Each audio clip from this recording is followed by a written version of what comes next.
The Florida Podcast Network, the voice of Florida.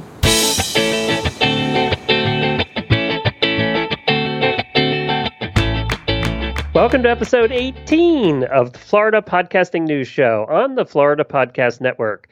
Florida Podcasting News keeps you on the inside of Florida's podcasting industry. On today's episode, we'll be talking about one of our favorite people in the Florida podcasting scene who recently celebrated his birthday by becoming an author. In general news, we'll talk about how common tools are making podcasting even more mainstream and give you an update on the International Podcast Association. Then, we'll celebrate some exciting FPN milestones and end with helpful interviewing tips. This episode is brought to you by Flintstone Media. Thanks for joining us. This is Jemmy. And this is Glenn. Welcome back to a brand new episode of the Florida Podcasting News Show. And you guys are going to hear a little later on in the show about something very exciting that my partner has done. Oh, well, I hope by partner you mean me, because you have a lot of partners. Yeah, that's true. You're my partner in this show, though. Yeah, that's true.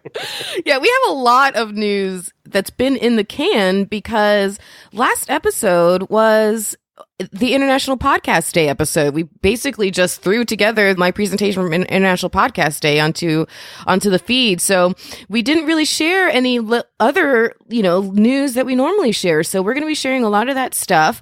And speaking of International Podcast Day, I just want to give a quick major thank you to Visit Tampa Bay because they shouted us out like crazy on International Podcast Day. They talked about us on 3 different social media accounts on Twitter alone. Talking and shared our episode that we did for Finding Florida there last year. So thank you so much for Visit Tampa Bay. I did notice he used the one picture where I looked drunk, totally drunk. Well, no one would have noticed that until you said it. So now it's going to be in the show notes. Everybody look at Glenn looking drunk. I do, don't I? You actually really do. You look super flushed.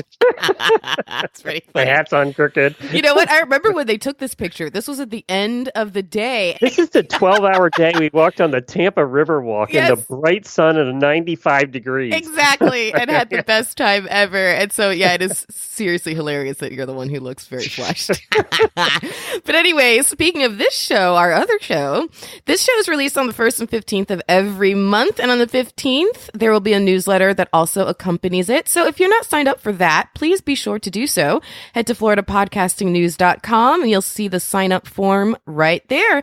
And with that, let's move on to Florida industry news. Well, we want to first start off the Florida podcasting news section by congratulating our buddy Chris Krimitsos, who is the man behind Podfest, the annual podcast convention that happens here every year in Orlando, because Chris just wrote a book. He wrote a book. I'm so jealous. It's been on my bucket list to write a book, and I've been trying to get you, Glenn, to write a book, but Chris wrote a book. Did you hear about this? Yes, I did. I heard about it, but I haven't gotten one yet. I haven't gotten one yet either, but it's interesting. So he thanks he says, Podfester and best bud Gabriel Aloisi for lighting a fire under my ass to write this book. So Gabe is a longtime friend of ours as well. And the book is called Start Ugly, a timeless tale about innovation and change. And Chris is definitely on the cusp of innovative things, and he's definitely a Florida change maker. So congratulations, and also happy belated birthday to Chris Krimitsos. So we're going to put a link in the show notes to his book called Start Ugly. Should be very interesting. I have a feeling it's going to be one of those kinds of books where you read it and you're like, oh, I can so relate to that. I'm embarrassed, but I can so relate to that and that and that and that and that. So I'm excited to kind of pick up my own copy of this book. And speaking of Chris, he also sent our other buddy, Neil, down here. So Glenn, you were in town. Why were you in town the other day? I forget. What was that for? It was a Finding Florida adventure, wasn't it? We went down to Miami to do That's Finding right. Florida. Yeah. Oh, time flies. So I had Haitian food. You did. Except I'm still a little sore because you wouldn't try my favorite. Yeah, well, you can be all the sore you want. So I'm not eating Lumpy. It was lumpy. I told you, it doesn't taste fishy. But anyways, while you're in town, Chris reached out to us and said he really wanted to take advantage of the fact that we were in the same place, and he wanted to shoot a quick promo video. So he sent Neil Giarte from Wild Style Media, a lot of you know Neil, down to us in Delray Beach, and I still can't believe he did it. Neil packed up his wife and his daughter, and they drove like the four and a half hours from Tampa. Filmed us for another 3 hours and then drove back. We're not that important, people. No. But it's exciting because it means that the Podfest promos are starting to roll out. Are you getting excited for Podfest? Yes, I am. I am actually really getting excited for Podfest this year. For the first time, I don't have an event immediately before or after, so I can come early and stay late. Well, that's good, especially because you and I both, unfortunately, we had to miss She Podcast this year. So let's just side note, congratulations. Not really exactly Florida news, but they're definitely part of the family. Major congratulations to Elsie Escobar and Jessica Kupferman of She Podcast. We understand that their conference was such a great success, and you're watching it on social media. It's over the weekend, and so major congratulations to them and everything that they're doing. But looking forward to Podfest, super excited. So check out online, look for some Podfest promo videos. You may notice a couple of people who you recognize. And of course, Podfest is March 6th through the 8th at the Orlando World Center Marriott in Orlando. Knowing things. Look at you. No, you know how I know it? Because I got the Podfest Chronicles. Ooh, that sounds like super important and ancient. Am I onto something? It was a surprise to me. I didn't know they were doing this. It's the first time. It's actually this little flyer that they sent out in the mail to people. Did you got one too? I did. Saw you posted it. And let me tell you, I'm super dumb because I was all excited. I got it in my P.O. box, and I stood there and I took a picture with it, and I was like, yay, this came in my P.O. box. And then I wasn't able to send it out for a couple of days as life happened. And then you send me a text with a picture because you had been smart enough to turn this thing over and see what was on the back, and that my name was on it. That's right. He highlighted a whole bunch of podcasters. It's called Podfesters on the Move on the back, and there was a whole bunch of our friends on there. You were on there. I was on there. Yeah. So we're just gonna. So thank you, by the way, also to Chris. This is definitely a Chris-full Florida podcasting news segment. But thank you to Chris for sending this to us because you just made our Florida podcasting news segment that much easier. On the list is you, Glenn. I am? What did I do? It says Glenn the Geek and Horses in the Morning crossed over their 2,200 episode plateau. Are you freaking kidding me, Glenn? I mean, I know I'm there. I'm part of it sometimes, but 2,200 episodes? Yeah, that's just on Horses in the Morning, and we just passed, actually, this is old news, we just passed 2,300. So amazing. It's like it adds up when you do it every day. I know, it's like you blink and all of a sudden. Yeah. People celebrate milestones at 100 and then 200, and then, we couldn't do that anymore. So I guess our next milestone, we celebrated 2,000, and I think, 2,500. Probably will be our next. You do 20 some episodes a month. I know. That's so quick. It adds up. Who else is on there? You're on there. I am on there. What's it say about you? It says. First of all, can we just say congratulations and major thank you that they spelled my name right, because people rarely ever do. I know. I spell it wrong all the time. Jemmy Lagonier of the Finding Florida Podcast Network. All right, so we don't need to talk about that boo-boo, but I was going to skate right over that. Was hired at the Connecticut School of Broadcasting as their first ever podcast educator. And you're going to be teaching your second round of classes coming up, right? Yeah, next week, I think. Next week is going to come up pretty quick here. If it's next week, but yeah, next week I teach again. I'm very excited, very excited. And also later this month, I get to be a guest on Katie Krimitsos' show, Bizwoman Rock, and she's on the back of the newsletter. And it says that her Women's Mediation Network has chosen to go all in on meditation and build out a world for women and their meditation needs. So I have no idea what that means. What is building out a world for women? I'm going to have to definitely ask Katie when I talk to her in a couple of weeks and say, oh my God, you and Katie on a microphone together, the thing's going to break. Oh, I know. I know. It's like high energy coming in on all sides. And our friend Bruce Wozniak, who does Now Hear This Entertainment and Catholic Sports Radio podcast, who we had on the show in the past, is launching Indie Pod News, helping capture the stories that impact independent podcasters. I may have gotten a sneak peek of that. Very, very exciting. And the last one we want to highlight here from the back of the Podfest Chronicles is someone who's actually a client of mine, but not for podcasting, for I helped him redo his website. Anyways, it's Lee Silverstein of We Have Cancer. He actually got a chance now to launch a podcast for the company he works for. It's called Landed, and it features advice on landing the job of your dreams. So it's totally a different podcast topic than what he covers right now. So that's exciting. It's all about branching out, and it sounds like the Florida podcasting scene is vibrant. We are all contributing to it. So thank you to everybody who is making milestones. Congratulations, and I can't wait to see what's in the next Podfest. Do you know how often this thing comes out? I have no idea. I have no idea either. I wonder if they know. I didn't know anything about it until I got it in the mail. I did want to say, though, before we get off of Podfest, that Jemmy and I are going to be starting up our we did it last year where we got together about twice a month and did Facebook Lives with future speakers at Podfest. And we did it over on the Podfest community page on Facebook. And we also did it on Podcasters Hangout. And we're going to do that again starting here probably in the next week, where we have some interesting guests on that are going to be speakers and talk to them about, what they're talking about. And then we try and throw a little bit of education in, but it's a lot of fun. So you'll see those starting to happen very shortly. Yeah. So if you Google for Podfest promo videos and you see our promo video and it's just not enough for you, then try to find our Facebook Lives. All right. So in general, podcasting news, what's exciting is there's so many things that are happening right now that just keep making podcasting more and more mainstream, whether it's tools that are coming aboard or other pieces of the industry that are recognizing podcasting and figuring out a way to get more involved. I'm just excited that podcasting continues to grow and evolve. And so first up on the list here, we have some news from Podcast Business Journal, and it literally says, "This is big for podcasters."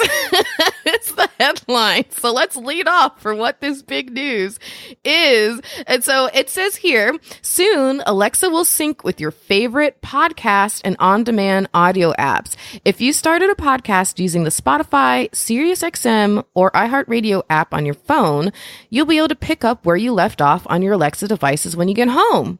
We're also adding the ability to navigate podcasts by time frame and topic to make it even easier to get the content you want. So I think that's awesome because it means that it's just easier for people to use it. Now, I'm personally not an Alexa adopter. No, you and I, we weren't great ones to talk about this. Neither one of us will have an Alexa. A lot of conversations about how Alexa, I'm sorry, you're not allowed in my house. You listen on too much.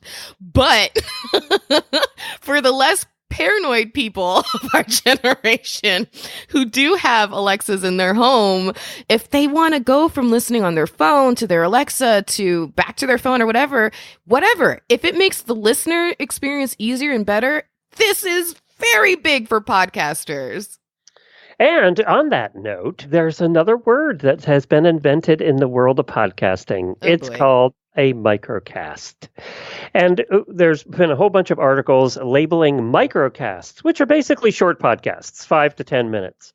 But now they're calling them microcasts. Now, they've been around forever. Horse Tip Daily, the one we do, has 2,300 episodes, and it's been around for 10 years. So it's not like microcasts are new. And would you consider Erica's the Newsworthy a microcast? She's a microcast. Yeah. Newsworthy would be a microcast. The reason they're talking about it is because that's what they think will be most listened to on the Alexa smart speaker players. Is people will tend to go for the microcasts as opposed to long form content. Makes sense. How long you're going to be in your kitchen? How long, you're going to be there to eat breakfast in the morning? You're not going to put on a 2-hour show. Well, except that if with the news that I just gave out, you can listen to the long form. Well, if you listen on Spotify, Sirius, or iHeart, right? Yeah. Yeah, if you listen on the other apps, we're not there yet. But But, microcasts are a thing. What I wanted to mention about that is we have this show called Horse Tip Daily. We started the show as a way to repurpose content. So what we do is we take a tip. It's a tip show. It's just very short, 5-minute tips about anything horsey. And what we do is we pluck them from our other shows. When we find we've done a good tip on health or whatever on another show, we take it out of there, make it its own episode on Horse Tip Daily, make it very searchable. We categorize everything. We tag everything with multiple tags. So somebody can come in and look for a certain health issue with a horse and find all of the Horse Tip Dailies. They don't have to listen to our whole hour-long shows over here. They can just find exactly what they want with Horse Tip Daily, which also allowed us to sell advertising against that show. So we increased our advertising revenue, repurposed content. So it's something to think about if you have a longer format show, but yet there's one section of that show that's a tip or very helpful or very educational that you could break out into its own podcast. It's something to think about because then people are finding exactly what they want in a short form. And for Alexa, that would be perfect. So I have an idea. I'm going to go through with a fine-tooth comb. I'm going to go through Finding Florida, and I'm going to pull out all of Glenn's most embarrassing moments, and I'm going to make a show. I'm going to make a show that's just nothing but you screaming. They're 30-second long clips. Moving on. There's an update out of the International Podcast Association, and the disclaimer here that Jemmy and I are both on the board of that. Mm-hmm. We did a survey with the association for hundreds of people responded to this, hundreds of podcasters, wanting to really know what podcasters want and what they need help with, because that's what the association is going to be all about when it finally gets rolling next year. And I thought it was interesting and not surprising. So what podcasters want, what we found is that most of them want a resource directory of some kind, where you can find everybody that's available to help edit podcasts, where marketing firms for podcasts, just where to find the resources all in one place. And there is not a good place for that right now. They also were very interested in standards and best practices. They want somebody to represent them in that category, and that's happening now anyway. There are standards being met in the advertising side and, best practices being done, but we are talking about the association helping with that. And I think I was just going to say, I think there can be some crossover even too between those two wants, because especially as someone who's a podcast service provider, I know that there are also a lot of other podcast service providers who've been in the game for 5 minutes and try to say that they can help you produce their show. Right. So in this directory, eventually, hopefully, when we build this thing out, it'd be lovely to have it so that the standards are reflected in, I don't know, ratings or something, for the resources in the directory too. Other things that they were interested in is a meetup directory. That was 10%, a podcaster directory, 20%, and legal advocacy at 11%. So that was how those results came out. Now, what podcasters need help with was another category that we really dug into. And venture to guess what everybody needs help with? What's the most asked question in podcasting? How do I make money off of this thing? No. Or how do I get more listeners? How do you get more listeners? 44% marketing and promotion was what they needed help with. Time management was 20%. I thought that's interesting because everybody that, most people are doing podcasters are not full-time and they're trying to fit it into their busy lives. Editing and audio equipment was 14%. Monetization was only 12%. Thought was very interesting. I'm very shocked by that. I mean, were you? I was shocked by that too. I'm shocked by that too. So yeah, but we all expected. All of us expected marketing and promotion to be high. I didn't expect it to be almost half. So yeah, we were kind of surprised by the results. We just thought we'd share them with you here. Speaking of advertising, which apparently only 12% of people podcasters are interested in, there's been a lot of news out of the advertising front. And what it's basically saying, and I got this out of Podcast Business Journal as well, and there's been 1,000 other articles, is that agencies, big marketing firms, are now really starting to look at podcaster and podcasting as an option for successful advertising. And that's up to almost 40% of the agencies out there, the top agencies in the world, are looking at that. As of May of 2019, 40% were actively involved in podcasting. That's up from 15% 4 years ago.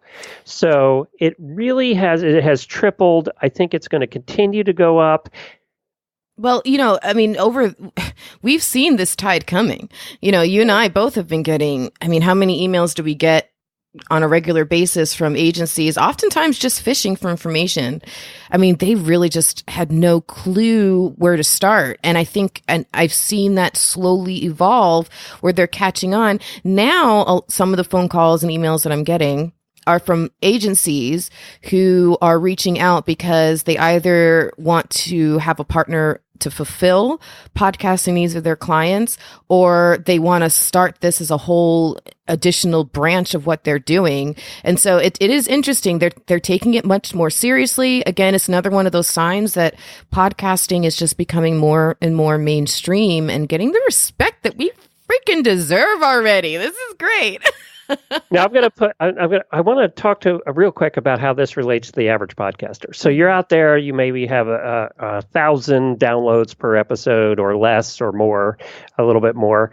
What we're talking about here really doesn't apply to you. At this point, there is still a divide in podcasting, and I'm part of that divide too. I sell all my own ads. We don't do any ads that are from marketers because we still don't have even Horse Radio Network doesn't have the kind of numbers that they're looking for.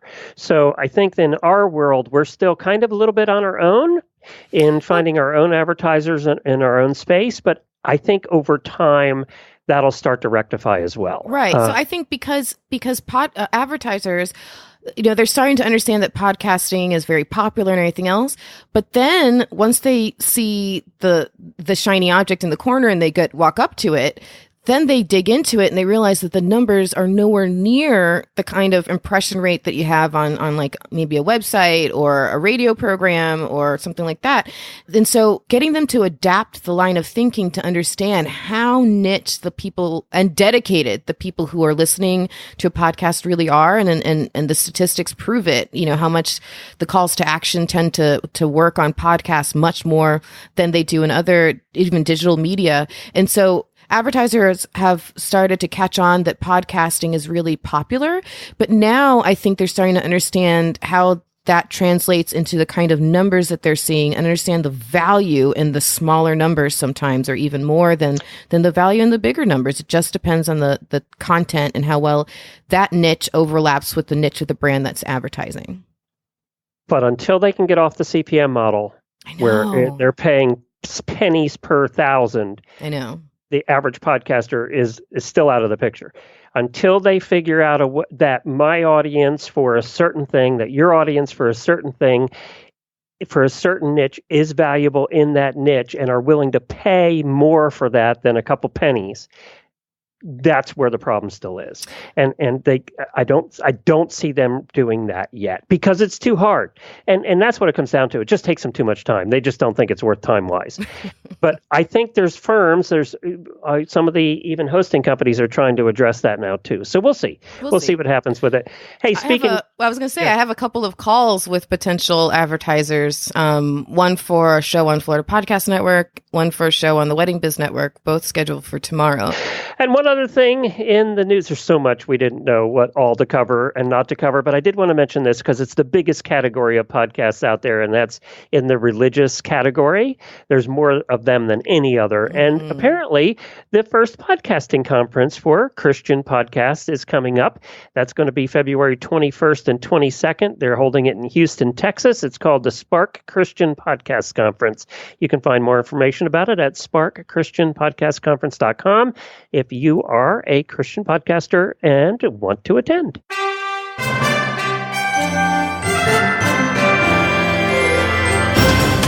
So major congratulations to one of our network hosts, David Butler, from the Florida Beer podcast. He also writes the Florida Beer blog, and I just want to say congratulations because Dave got a really impressive write-up. So are there any magazines out there, Glenn, that make you feel dumb?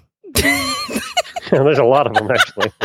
Pick one. There are a lot of very, very intelligent publications out there. And one of them that has a massively good long-time reputation is Forbes. And Dave got featured in Forbes magazine. I'm so excited for him and impressed by him. So I'm just major congratulations. Was he on the billionaire list they do every year? If he was, he's not paying us enough. We need to have a talk. But Dave didn't know. Okay. I know. So go check out the article and show him some love. You can go find it on floridapodcastnetwork.com/beerforbes. And we'll also put a link to it in the show notes. But congratulations to Dave. We're going to see, too, this is going to be interesting for us to see what an article like that does for downloads. Yes. Well, I've already seen a bit of an uptick, so I'm very excited. Very excited. Well, that's going to be a good study. I know. And the next thing on the horizon... No. You don't get to introduce this one. So the next thing on the horizon is the People of Florida show. And you finally did one. Because I've been dying to do... So I haven't had... I love you, Glenn. And I love working with you, Glenn. And I love co-hosting with you, Glenn. And we now have 2 shows. But that's all you get. You get 2 shows from me and that's it. I was dying to do my own show again because I haven't done my own show since Curve the Cube, which hasn't been releasing new episodes for 2 years. So it just became clear that I really just wanted to do the show, The People of Florida. And it took me a long time to figure out not only how I could add it to my plate, but then also to land on a really fun format. And so I figured out what I think is a really super fun format. So how this show is going to work is there's going to be a special guest on every episode, a person of Florida, who's being highlighted for one reason or another. Maybe they have done something really amazing and, I just think that they deserve the spotlight, or maybe they've made recent headlines, or there's some sort of up and comer who's making moves or doing something really cool. I just really wanted to highlight people of Florida. But what's amazing is Floridians, our history is so rich and so deep, and it comes from so many different angles.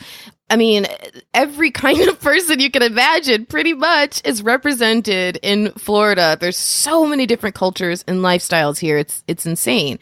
So I thought, let's bring in representatives from all over the state as guest storytellers to help me highlight some of these different lifestyles, some of these hidden figures of history or of the here and now, just to talk about them. So on this first episode, for those two different spotlights, the first guest is Mystic Michaela. She is an aura reader, and she's out of Boynton Beach, and she's actually a client of mine at Flintstone Media. So she has her own podcast called Know Your Aura. She does aura readings for celebrities, everyone from like the Bachelor Nation people to the Real Housewives people. And she has her own show now called Know Your Aura, and she's just doing so well. And she was recently featured in Cosmopolitan magazine, and she's been on radio and television. She's just doing amazing things. So I invited her on as my debut guest. So I have Mystic Michaela highlighted. And then the second half of the episode, I talked to Kevin Watrowski out of Visit Tampa Bay. Now, Kevin, you know him, Glenn. Yeah. He helped us when we did our Finding Florida adventure. I believe it was adventure episode 7B. And he came on 7A and did a preview with us. So Kevin set up this whole adventure for us and for Finding Florida. So we've known him for a while. He's fantastic, and he so gets podcasting.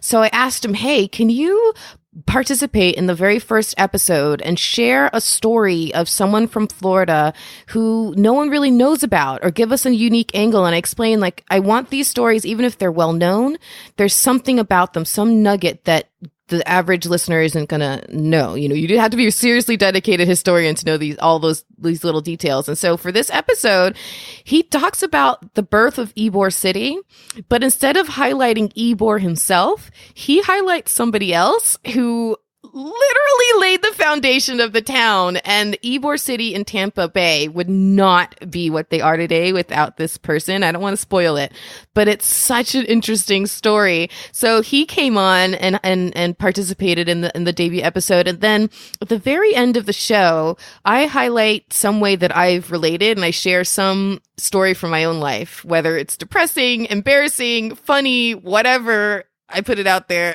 and I share a little relatable story. So you have to listen all the way to the end for that.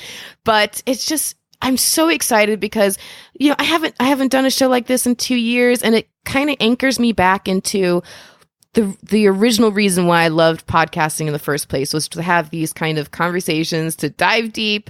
And I'm kind of hoping that this show really allows for people to gain an insight into all the different craziness levels that are in Florida, the different personalities, the different lifestyles, and find some sort of common way to relate to everybody. So I don't know. I'm really excited about this show. You can find it now. The debut episode dropped today at peopleoffloridapodcast.com. And it's not quite approved yet on iTunes, but you can find it if you have iTunes on your phone. If you have an iPhone, you can find it on the Florida Podcast Network All Shows feed. So if you search for People of Florida and it doesn't come up yet, just search for Florida Podcast Network and you'll find it there.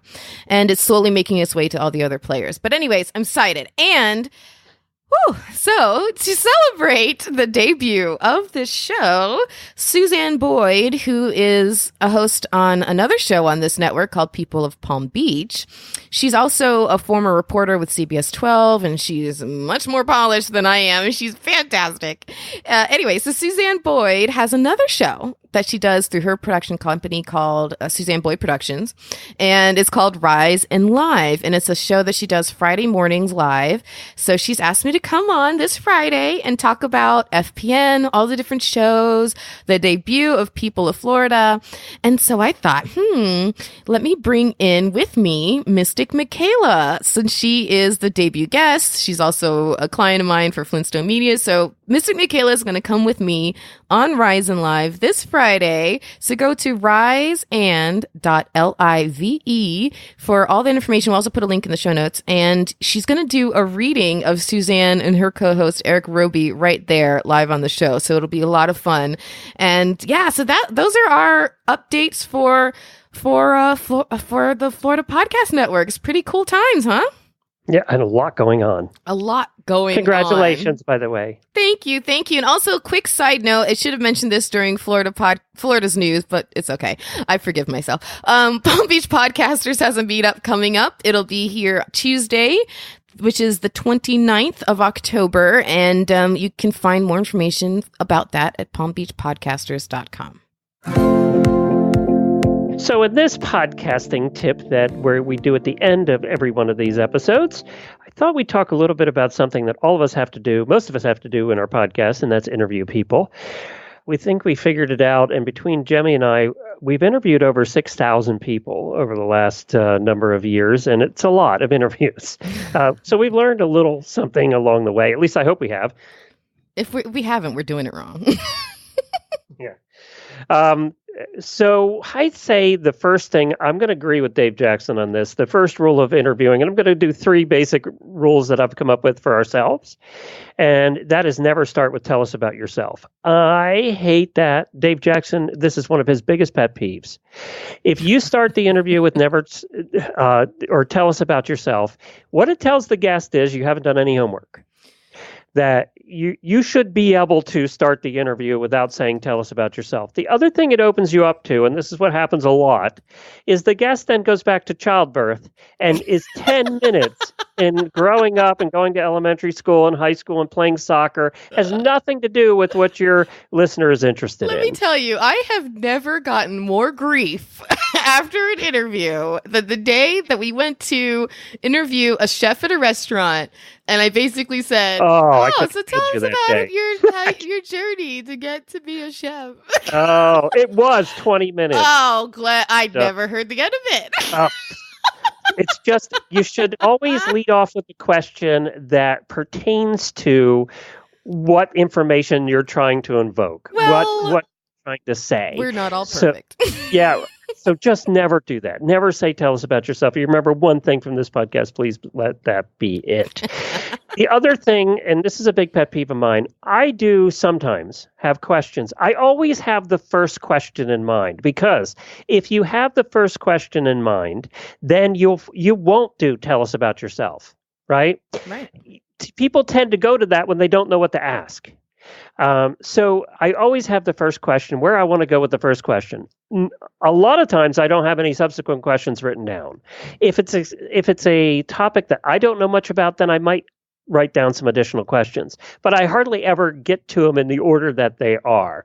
The other pet peeve of mine is I hate when I hear people that are hosts ask questions and not listen to the answers. So they have these 10 questions written down. They're going to get to those 10 questions. They're going to get to them in order, and they never respond to the answers that their guest gives them. There's a staleness in between because there's no continuity. It drives me nuts too. There's no conversation. Yeah, I completely get it. Yeah. There's no conversation. So have in mind your first question, but then, you can have some questions written down. I do that on occasion, or Jennifer does it for us on the morning show. She'll have questions written down, because a lot of times, because we're talking about stuff I don't know anything about.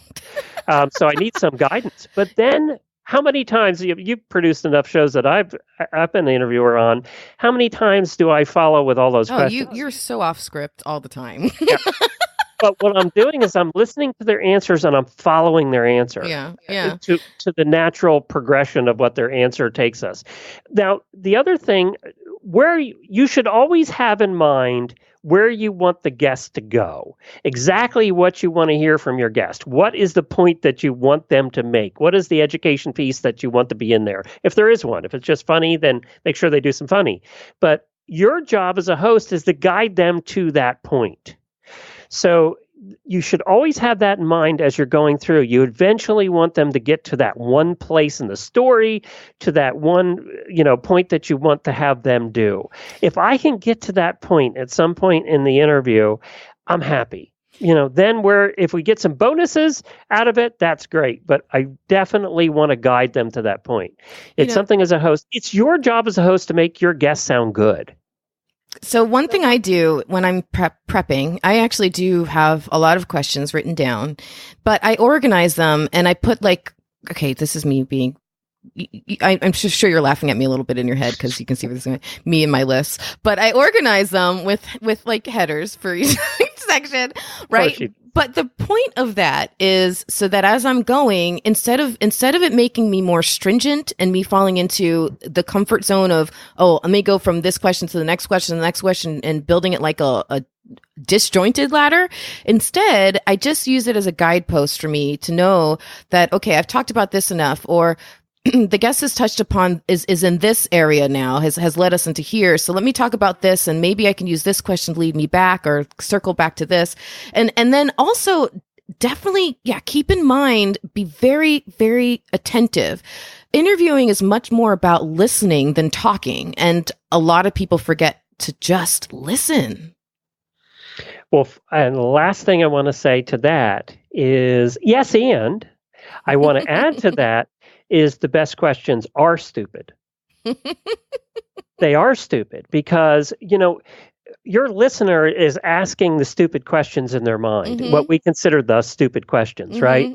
That's what they're thinking because they're not as educated as the guest, right? And you and the guest may be at a level that are way above your listener. So you got to come in and ask the questions that people are thinking about. That you always have to be thinking, what is my average listener thinking right now? What are they asking?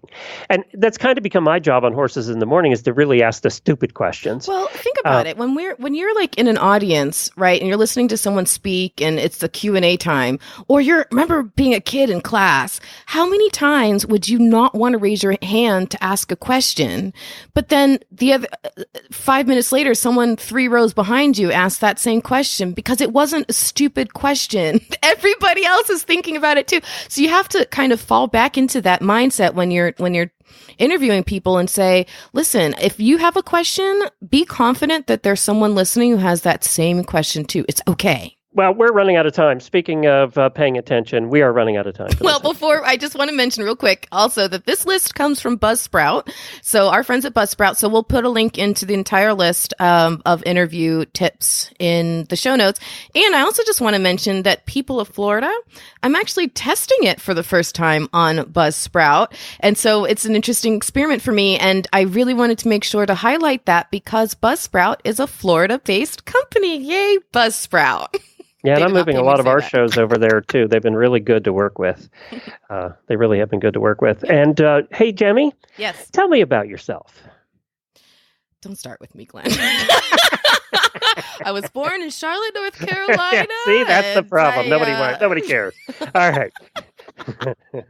You can find more updates on all of this and other news, plus details and show notes about today's episode, and sign up to receive the newsletter that accompanies this podcast once a month by going to floridapodcastingnews.com. We really love your feedback, so join us in our closed Facebook group exclusively for super fans of all the Florida Podcast Network shows, such as this one, and the newcomer, People of Florida. Just search for FPN Insiders on Facebook. Leave us comments. You can make suggestions. I mean, whether it's a show that you'd like to see us do, or something that you want to see us cover on a show that already exists, or maybe you have a show idea that you want to create and bring onto the network, definitely join us in FPN Insiders or let us know. Or you can always email us as well. I'm at Jemmy, Jaime, at floridapodcastnetwork.com. And Glenn is at Glenn, Glenn, at floridapodcastnetwork.com. And before we say goodbye, I just want to wish a happy anniversary to my co-host on the Finding Florida podcast, because 2 years ago this week, we were on our first adventure at Disney. Right. How did I forget that for the network news? Congratulations! 2 years ago, do you remember? I saw a picture pop up on my Facebook feed, and I have a fond memory of this. We did the 10 free things to do at Disney World in one day using only Disney transportation. We're that nuts. And we started on a tram at the parking lot, and we took a picture, and that picture popped up on my Facebook feed, and that was I remember the beginning of the end. Is that what you're about to say? The beginning of the end? I remember how excited we were doing this new show, and it's totally different than anybody had done before. We had no idea how it was going to work out. How stupid we were to be trying it in the first place.